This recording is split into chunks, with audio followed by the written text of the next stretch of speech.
What is up, everybody, and welcome to the Mentors Collective on Entrepreneurship. On this podcast, we like to teach new, aspiring, and people who have businesses that they really want to scale, how to take it to the next level, and how to not screw up when you're going through these steps, which can be daunting to a lot of people. So for that reason, I like to bring you experts who teach this stuff, who are coaches, who have done it themselves. And on this episode, I have a really special guest for you. It's a 40-year-old veteran attorney. He's a lifelong entrepreneur who's helped hundreds of small businesses and owners grow and ensure that they are legally protected. He's written 5 books, including a sensational business book, Step by Step, Achieving Small Business Success, which we're going to really get into and is super relevant for this podcast and this episode because that is exactly what we're going to be talking about. Paul Samakow, we're honored to have you on the show. Thank you so much for being here with us. It's an absolute pleasure, Jay. I can't say thank you enough. I want to share that I get a lot of requests to be on podcasts, and I choose. And I checked you out, so I want to just stand up and applaud you and give you kudos. What you're doing is killing it. I so appreciate how you have brought yourself to a level of notoriety, and I compliment you in the highest regard. You did make one little mistake when you introduced me, which is very kind, but I'm not a 40-year-old attorney. I am a 40-year attorney. I'm actually a little older than 40. If I knew at 40 what I know now, maybe some of the hair wouldn't be gray. I don't know. But yeah, I've been practicing law for 40 years. And during that time, I've done business consulting as well. Well, Paul, you could have fooled me. You look 40. You look great. Thank you. And thank you so much for your kind words. And thank you for bringing value to my audience on this show. Obviously, you've been doing this a whole lot longer than me. You're a self-proclaimed marketing junkie. You've been through the ringer, I'm sure, with your business experience. So for that reason, I commend you on coming on this show. And for my audience, I think the most value that we're going to be able to give them on this episode for the next 30 minutes is really just going to be going into exactly what your book talks about, but in maybe the condensed, shortened audio version. There it is, Step by Step, Achieve Small Business Success, which is what we all want to do, and probably everybody listening. So give me the elevator pitch for this book. Run me through it, and let's pick out what people should really take from it, and why should they buy the book, and how do they achieve small business success? Okay, great. So I'm a lawyer. I mean, you just raise your hand or stop me if I just keep talking, but I'll try and give you the elevator speech. I wrote the book with 2 purposes in mind. The overriding purpose is to help individuals who are starting up businesses or in businesses and they've plateaued and they want to continue to scale. The book is 2 parts. The first part is the business of business, where I go into very many different aspects of starting up a business and marketing and sales and putting the business together and all the things that I believe an individual should do to properly get where they want to go or to take giant steps to get there. The second part of the book I call the law of business. As an attorney, I'm qualified to write this book and that part of the book, because I can share with you, Jay, I don't care how good you are and what you've set up. All it takes is one little itty-bitty mistake and you didn't cross the T's or dot the I's properly legally. You didn't get a license. You didn't get a permit. You failed to get insurance. You didn't look at the contract. You didn't have somebody that knows contracts a little bit better than you, perhaps. Make sure that it doesn't say that they're going to take your firstborn child. These are the kinds of legal things that whether you like it or not, if you're in business, you've got to pay attention to. And I've had so many clients come to me in trouble. And what it costs them now is multiples of what it would have cost them both in time and energy if they had just done it right from the first. So the book has value. It's $19.95. It's nothing. I mean, if you're going to learn to drive, you take a driver's ed class, or you get Uncle Bob to teach you, and he's going to charge you, a pack of cigarettes. I mean, something. But, you don't go into a business just thinking all business. You have to have some guidelines. You have to have some outline, and that's what this book is. I actually like this because you have a very unique perspective as a lawyer. So let's start there because we already kind of got into it. But for people who are starting businesses, maybe you're forming your first partnership, what are some of the legal aspects that they should have in mind? Because this is stuff that I've been through in my own businesses and made my own mistakes as I'm sure you've seen time and time again with other entrepreneurs, it's usually not where people do start when they start their business is, all right, let's cover our butts legally. But it's stuff that people should really consider before, because a lot of people's first step is to form a partnership agreement. And that first step could eventually come back and bite you in the butt. It So can. yeah, talk to me a little bit about that. Well, okay, so you mentioned partnership a couple of times, and maybe that's a good idea, and maybe not so much. There are three different types of business entity. There's a sole proprietorship where it's just you. There's a partnership where you align yourself with some others. It might be friends, family, what have you, business associates. You know, he has the skills in this area and you have the skills in that. Hey, let's put them together and this could be dynamite, and it could. And then there's numerous forms of corporations. I like to have people understand the differences between all of these because it's very important. It's important for financial reasons, and it's important for what I like to call CYA, cover your behind, right? Cover your ass. We say the same thing in medicine, CYA Right, medicine. right. So from the financial standpoint, the corporate form of doing business is much, much better. And in the cover your behind sense, it is as well, because you can isolate yourself in the event of a mistake or a problem or a liability where individuals that are only able to pay a certain amount if there's a problem. In a case where you're a corporation, the corporation's assets are all that can be attacked. They can't go after you personally and take your boat and your house and your car and your 401k and all the rest of that. So these are real considerations. But moving past the formation of the business, when someone has an idea, that is not a business yet. When they put the idea on paper, they're a step closer. When they take the steps to actually go forward with what is now on paper, that is the beginning of their business. And my belief is that it doesn't have to be perfect to start. Just get your services or products out there and let the world tell you this is good or this is not good. We want it. We don't want it. Your price is too high. So there's any number of variables which in the world of internet marketing, I think they call this A/B testing. So if you run the exact same ad in a newspaper, which is probably not the place to advertise these days anymore, but just as an example, you run the exact same ad in the newspaper, one in red ink and one in blue ink. Which one pulls more? And so, okay, it's the blue ink that pulls more. Now you test again, blue ink or green ink. And you keep testing and testing and testing and tweaking until you get to a point where this is really good. And that doesn't mean you stop testing, but now maybe you alter the content of the ad. You put a picture in, you don't put a picture in. And these are all tools and ideas in the marketing and sales world. But moving back to the beginning with that simple idea, the idea might be the most fantastic one in the universe, in the history of the world. And that doesn't mean it's going to become a business. People, and this is, as I'm sure you appreciate, people want to do business with those that they know, like, and trust. And so you have to not only put your own behind into it, your heart and your soul, so that your audience, your customers, your clients can get to know you, can get to like you, and then trust you. Once you figure out how to do that, then and only then do you bring out what you want to bring out. And in today's world of click, click, click, swipe, swipe, swipe, delete, delete, you have to be different. You have to differentiate yourself. You have to have something about you or your business that jars people, that they stop, they look at it, they consider it. Because if you're just another guy out there or another woman out there with a yoga class, I mean, how many yoga classes are there in the United States? I mean, Not it's enough. like, and they're all not enough. You're probably right, and you're virtual now. But why am I choosing the ABC yoga class instead of the XYZ yoga class? What about it is different? And this is an introspective process that I help many, many business people come up with. It's called the USP. It stands for Unique Selling Proposition.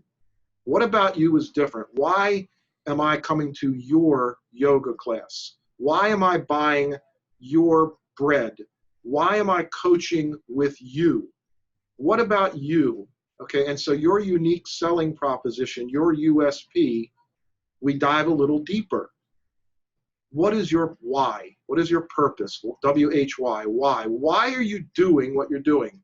Well, I want to make money. Okay, great. Everybody says that. Why do you want to make money? Well, so I can have enough money to pay my rent and to put food on my table. Nah, that's not enough. You got to really dig down. Why? Because I grew up with my parents' home, and it was always, hand to mouth. And, I'm just making this up, and I'm just, just thinking, as an example of the why. And I learned, just from seeing and experiencing that I couldn't have that new bike for Christmas and everybody else had one. And, I had pancakes all too often. And, I heard my parents constantly arguing about money and whether they should do this or do that. And, we can't take the vacation, but the kids need it. And then, and so my why is just to be a little bit different for my children than my parents were for me. Now that's a kind of a touching story. And if it's not BS, it's a great story. And now you have your why. So you have your why, you go up the scale again, you develop a USP, unique selling proposition. Now you take your idea and you roll it out. And again, I have so many people who are just stuck. No, it's not exactly the way I want to be. My website isn't exactly. All right, you know what? Who cares? Ultimate excuse, the website. Right. Yeah, procrastination, right? It's just, get your stuff into the stream of commerce, and the stream of commerce will respond or not. And if not, okay, keep tweaking. The other part of understanding business is that there is no such thing as an overnight success. I mean, look at the stories of Yahoo, of Google, of Amazon, of Bill Gates and Microsoft. Look at all of these unbelievably successful businesses. Look at them all. They didn't have an overnight success. It took years. Now, that doesn't mean your business is going to have to take years, but you certainly can't expect that you start your business on Monday and by Friday the phone is ringing off the hook. Probably not going to happen. Not unless you've got, today, not unless you've got the cure for COVID, Yeah. So that's a long-winded answer. And That's a good answer. You didn't stop me. I'm a lawyer. I can keep talking, but let's, I'm gonna take a breath, and, I'd love to have another question that I can just keep talking about. Take a breath. I want to dissect some of the stuff that you just said. One of them Sure. was an old Tony Robbins kind of prop, which is find your why. If your why is strong enough, it's going to get you through everything. And then I think that's super important, especially in business, because like you said, it doesn't happen overnight. And there's a lot of ups and downs. It's a roller coaster when you're starting a new company. You put your stuff into the market responds, say your product or service sucks. And that's a point where a lot of people quit. As an entrepreneur and you're starting a new company, we did it. Our first 3 months are always experimenting with our service, offering it at low costs, revitalizing it, fixing it, offering it again. Same thing with our products. We'll bring back, we'll reformulate, we'll put them back into the market, see how the market responds. But if your why isn't strong and you're not totally committed to the cause, a lot of times this is where people give up and they make excuses like the website, like the business plan. And having that why and executing on their idea, taking action and then action over and over again, selling, marketing, not focusing on building, because building should come after you've proven that the market works, that the market responds. So the why is going to be super important there. I know mine. When I was young, I got into some trouble. When I was 17, I got arrested and I had to go to work as a collections agent for my father's company. I was sitting in a cubicle. I was making phone calls. And this is after my father had lost his job as a CPA, and we had to move into a tiny little home. Financial situation was awful. And I'm like, I'm never going to be in this position again. I'm going to take control of my life, my freedom. I'll never be, at the expense of somebody else. So that's my why. And everything that I do, I remember being in that cubicle and how I felt. So having something similar to that drives you is going to be huge. And this is why I think some entrepreneurs make it and some don't. Okay. It's your turn. Let's talk a little bit about, because these are the essentials to starting a business, because it's really about mindset more than anything. No one's going to say, here's the perfect idea, go turn it into an enterprise. It just doesn't exist. There's a million ideas out there and a million businesses that you can start. But if the mindset isn't there and you don't have these basics down pat And people say this, but people don't really comprehend it. It's just not going to work. All right. So you've come up with an idea. You've formed an LLC, a sole proprietorship, or whatever it might be. I've incorporated a few different types. Now you have a product and you're going to market.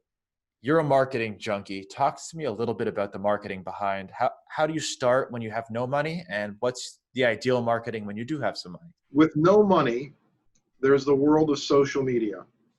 But the world of social media then asks for money because you find that just your posts are not cutting it and you need to spend some money doing the advertising. Social media is a new platform, as I'm sure you can appreciate, Jay, that really is with us now for maybe less than 5 or 6 years as a real force in terms of putting products and services out to the public to be available. Before that, the platforms were television, radio, newspaper, magazines.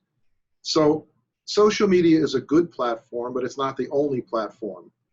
If you are selling something in a niche market, then find the magazines and the organizations that cater to that and contact them. I'm going to digress about how, because there's one more thing I want to share with your audience that I think is absolutely critically important. And then I want to get into, I'll segue, if you will, into really the how to do it with a little bit of money, with no money, a little bit of money, and a good budget. But the one thing I want to talk about, which I didn't mention in my lengthy answer before, is the skill of listening. If you are that type of person, when someone else is talking, you're not really listening, you're just waiting to respond, to share with them or with the audience what you know and what you think, you're going to be a failure. Listening is something we all do, but on a level of sincerity, of integrity, it means you clear your mind and you listen to what that individual is saying and you take it in. Listening skills are developed just like muscles. You have to work them and train yourself to really lower your patience level or increase your patience level, I should say, to a point where you're truly taking in what they're saying, because then and only then can you learn. And then and only then can you tweak what it is that you should be doing because you're hearing from your potential customer. So that's a critical thing.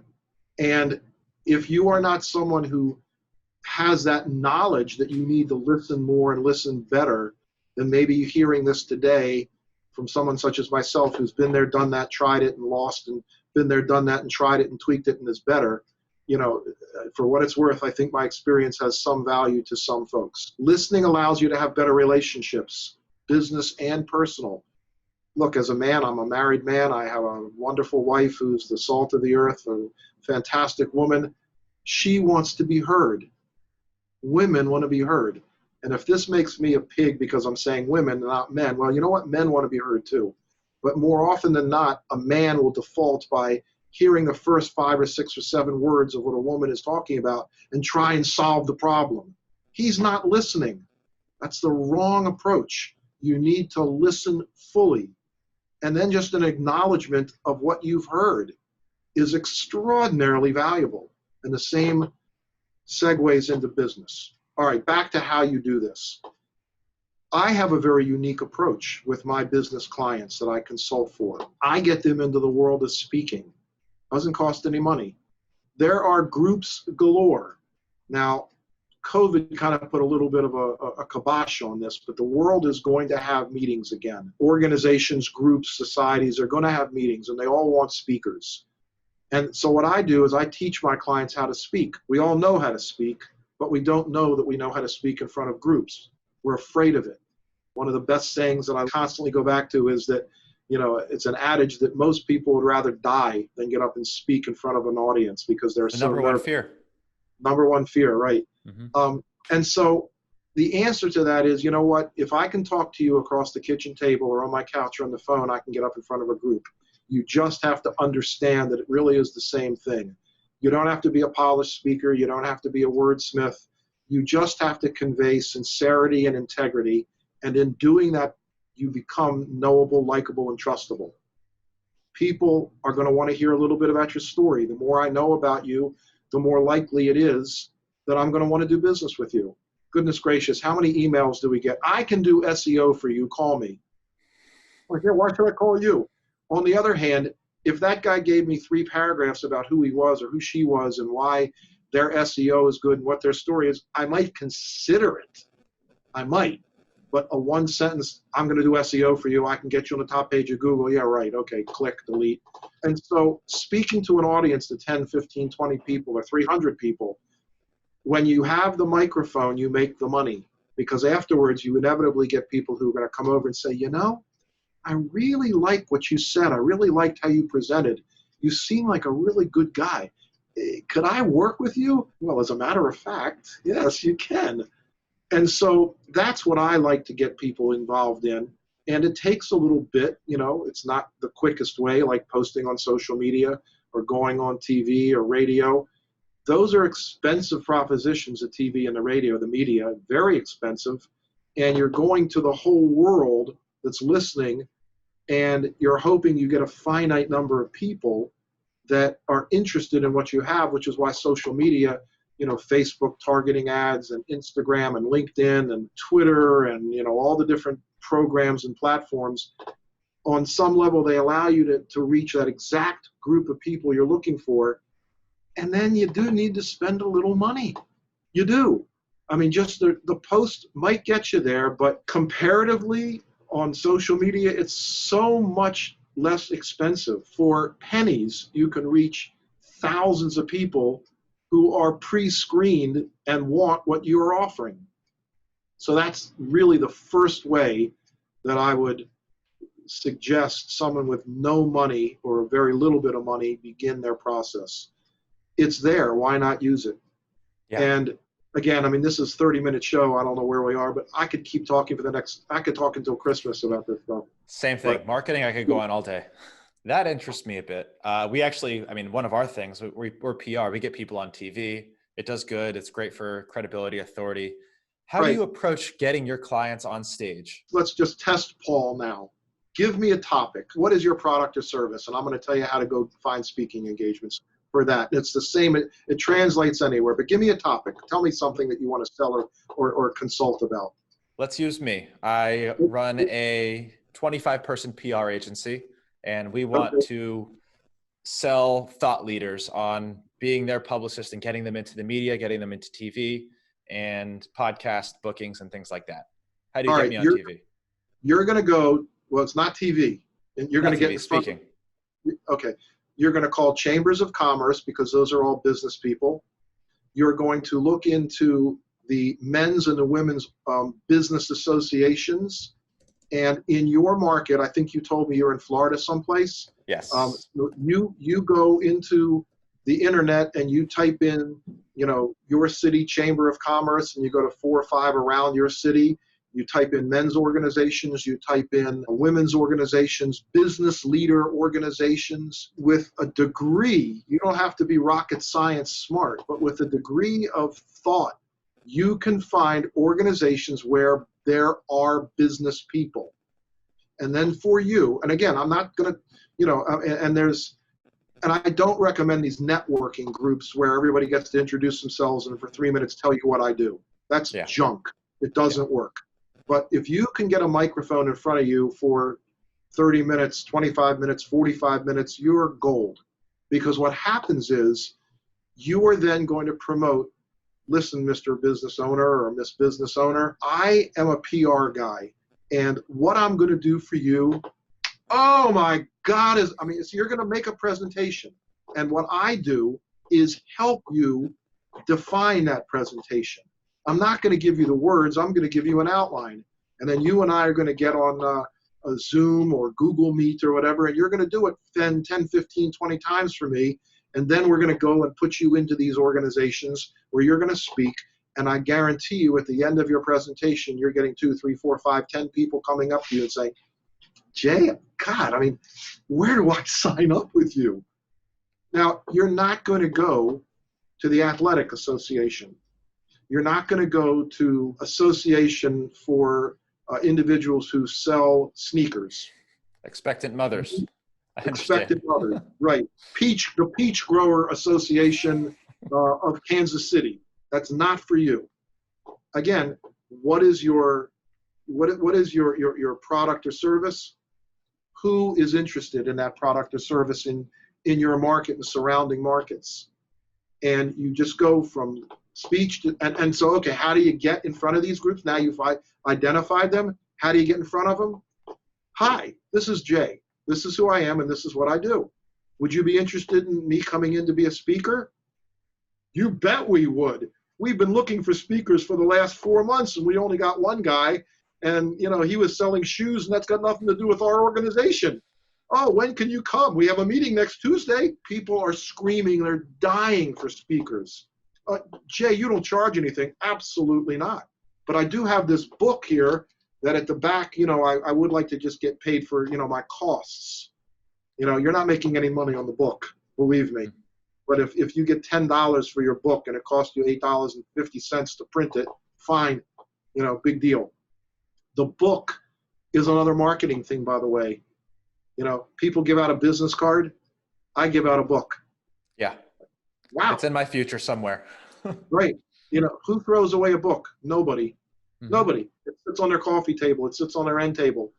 They are going to be looking at it. And that book is full of information that's giving them value. And it's got numerous calls to action. How to reach me. That's awesome. Yeah. I think there's a lot of, I interact with thought leaders every day. And 80% of our clientele is thought leaders. And one of the biggest misconceptions, I guess, that I had as well was that speaking is very lucrative. Speaking is hard to do. Speaking is hard to get spots at. This is major value. This is why I do what I do. This is awesome. It's the easiest thing in the world to get yourself booked. It is very lucrative. It's not hard. Again, I have had people of all sizes, shapes, and descriptions. I have a client right now who is an extraordinary financial planner. She just bought an extraordinary 8-story new building, which her company owns. This woman has been in Forbes, the New York Times. She has been in every place that you can find where they laud financial leaders. And I heard her speak. She was horrible. I went over to her and I said, listen, you don't know me. I said, but I think I can help you a little bit. I said, I absolutely applaud what you've done. You don't need me. You're making money. My guess is your great-grandchildren's future is already cemented based on what you're going to leave them. But I do believe that if you and I work together, I could get you even more business than you're getting now, because I can help you structure your presentation and make it more magnetic. And on top of that, the woman is Asian, and she's mostly speaking to individuals who are English-speaking, language first, general population, which there are all measure of people in my area, Washington, D.C. We're kind of a melting pot of all kinds of different people from all over the world. But the Asian spoken word sometimes is difficult to understand. So she became my client. This woman doesn't stop sending me gifts. I helped her use different words so that she was more understandable to the English ear, the English language ear. And to her credit, she took no offense as to any of the comments that I made about what I hoped that I could do to improve with her. Ego is a big part of business success when you're motivated and you have an interest in moving forward and in doing better. Ego is important. Ego can be the same as confidence. But when ego is a roadblock, then you got a little problem. You got to get past your own ego and you got to say, hey, I don't know what I don't know. And this guy over there, Fred or Sally or Julie or Bobby or Billy, they do know it. So it would pay me well to listen to them, and I come back again to the listening. So that's kind of... The ego is so important. And I just want to hover on that for a second, because it actually goes back to something that we spoke about earlier in the episode, which was listening to feedback from your audience on your product or service, and really taking that feedback, because everyone thinks their product or service is the shit. It's the best one on the market, or at least that's what they say, but it's not. And it's definitely not going to start out that way. So being able to hear that feedback and take it honestly and say, okay, my service might suck in this area. My product this might be wrong with it. I had a product called Hydro RX that is doing very well now. Our first time running it, it didn't mix in the water at all. So you were basically drinking powder off the top of the water. Yeah, the feedback was awful. And I took it, I'm like, you're right, this sucks. This product sucks. We need to reformulate, figure it out. It took us another month before we put it back on the market. Now it's awesome, doing $5,000 a day. Good. And being able to not only see those feedback in the form of reviews, but if it's a service, people are nice. People aren't just going to offer their feedback to you in a lot of cases. Sometimes you have to pull it out of them. And Yes. what I learned later on in my business career was how to, and the confidence to ask them for their honest feedback. And then taking that feedback and leaving your ego aside and saying, okay, how can I use this to improve my product? And the ego is so important there, because I've given feedback to business owners in hopes that they're like me and they're going to appreciate it, take that feedback, say thank you for your honest feedback and improve it, but they let their egos get in the way. And I can tell they're just like, all right, screw you. They don't want to change anything. Super important point. Let me share about, feedback, reviews, and surveys. There's any number of ways that you can reach out to your consuming public and ask them for their opinion. There's only one way to get the absolute honest answer, because notwithstanding you're telling them, hey, listen, I really want you to just give it to me straight. Give me the good, give me the bad, just lay it on me. Most people still are polite enough that they're not going to give you too much of the bad. They might get a little bit, but they're not going to be deep down honest. There's only one way to do it, and that is an independent telephone survey. If you send them something in the mail that's too difficult for them, they don't have the time, they don't want to fill it out, they don't want to fill out an online review, they'll just click yes, good, bad, I give them 8 out of 10, whatever. That's trash. It doesn't help. If you send them something in the mail, they're never going to fill it out and send it back, okay?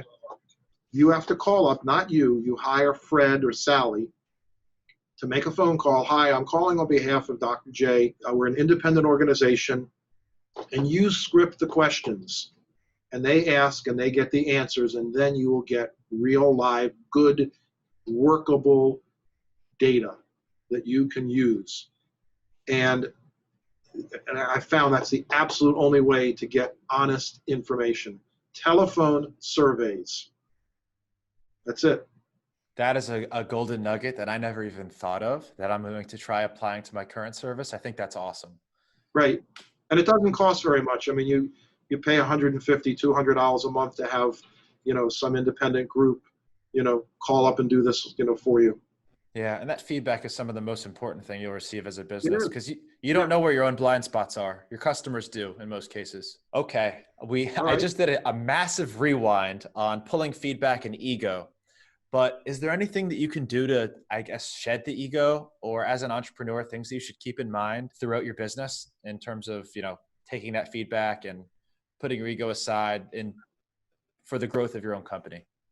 Well, I think that's personality, Jay. If you're not willing to learn, you're going to plateau, and you might be a relatively modest, happy camper, bringing in a modest, happy amount of income.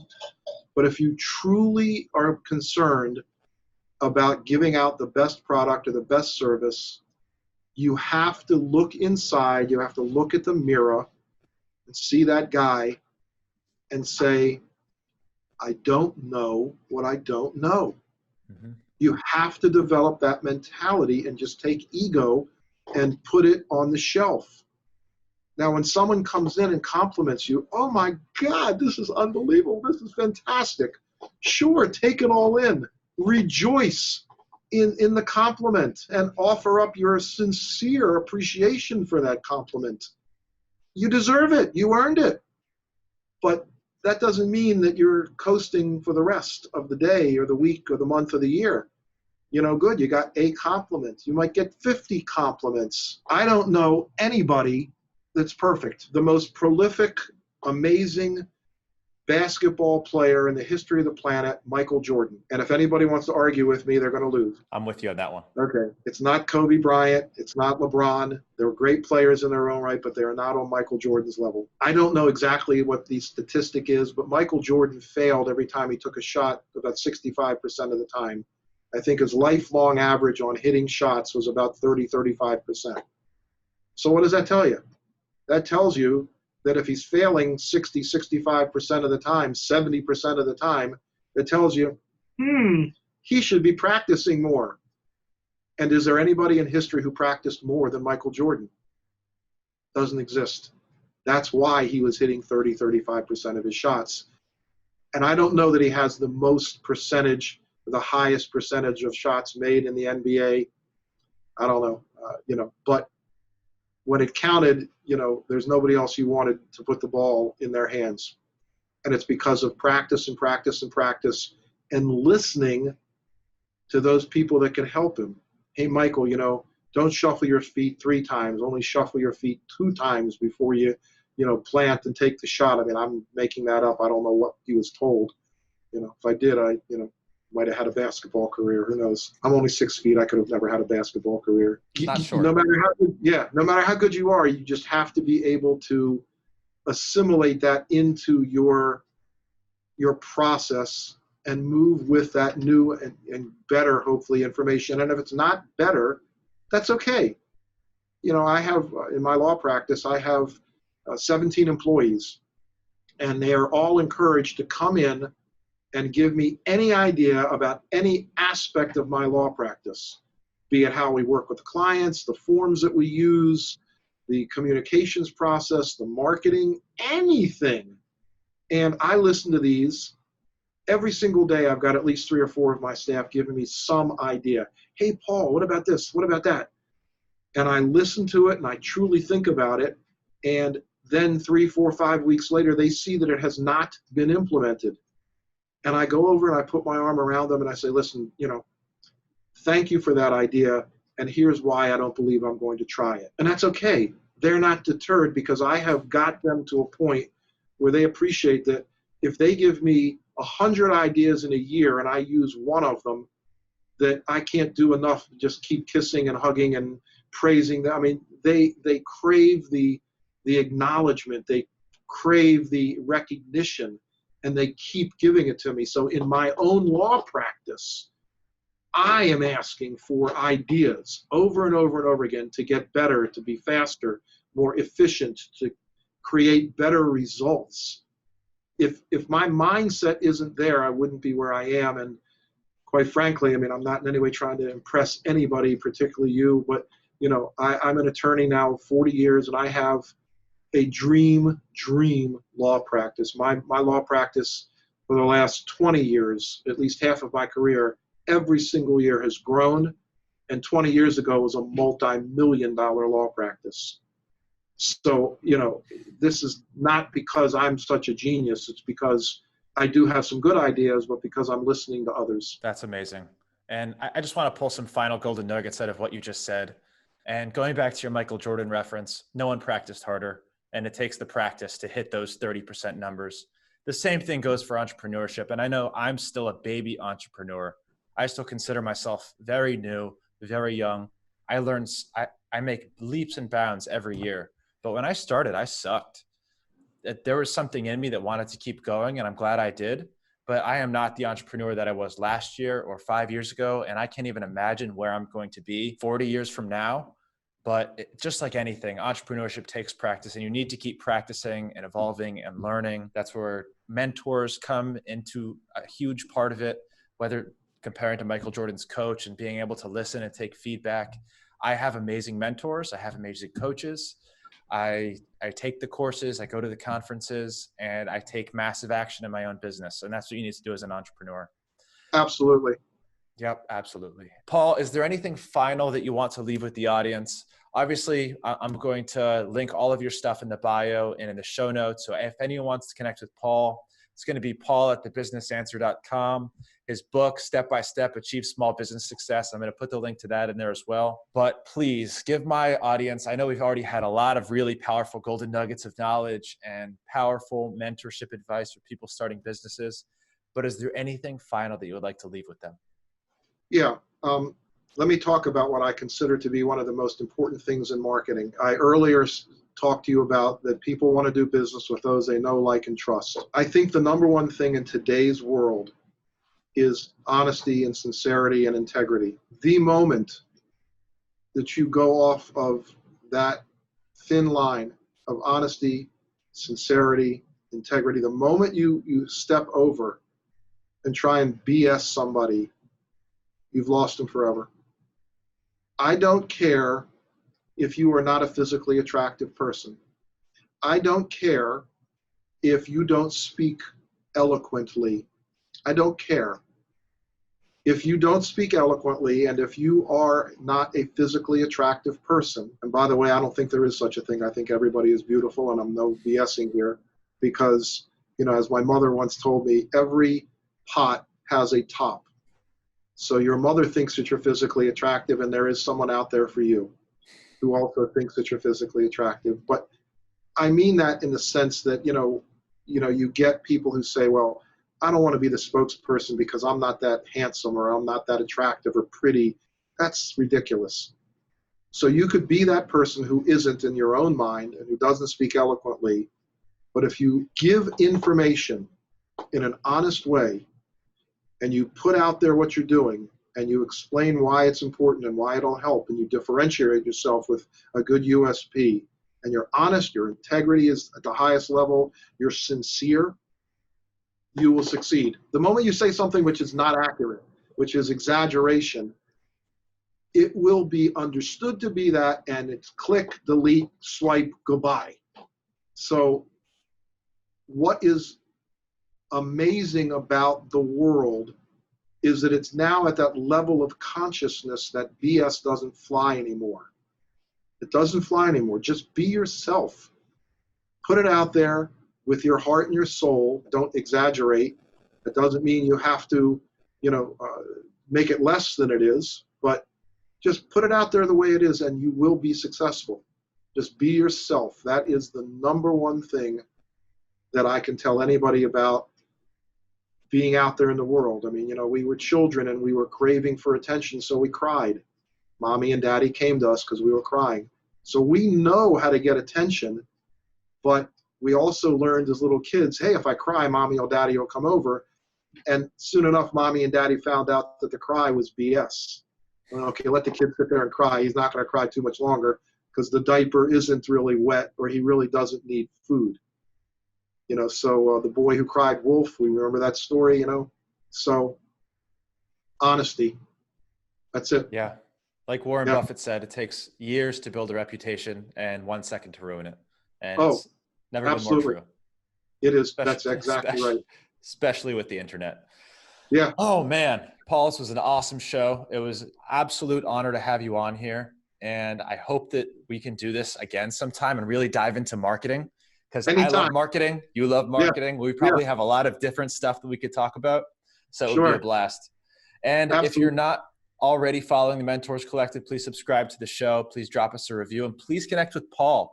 Step-by-step biz, book.biz, Paul at thebusinessanswer.com. All of his stuff is going to be linked in the show notes. And thank you so much for tuning into this episode. And Paul, absolute pleasure to have you.